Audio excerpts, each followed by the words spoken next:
কিছু মানুষকে জাহান্নামের জন্য তৈরি করা হয়েছে, তাদের জন্মই হয়েছে জাহান্নামের জন্য।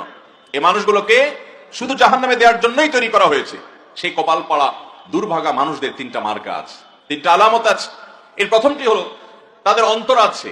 এই অন্তর দিয়ে তারা কত কিছু চিন্তা করে, কত কিছু ভাবে, কিন্তু তারা এই অন্তর দিয়ে যা তাদের ভাবা উচিত, এই অন্তরে আল্লাহর ভয় তাদের জাগ্রত হয় না, তাকওয়ার চেতনা তাদের অন্তরে নাই।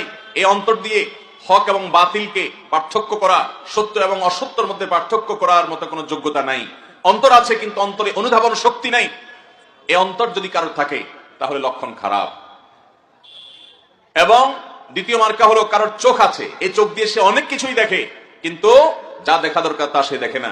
এই চোখ দিয়ে সে কোরআন দেখে না। এই চোখ দিয়ে সে বহু মানুষকে দাফন হতে দেখে, বহু মানুষকে মরে যেতে দেখে, বহু মানুষ শেষ হয়ে যেতে দেখে, পাপের প্রায়শ্চিত্ত করতে দেখে, কিন্তু সে শিক্ষা গ্রহণ করে না।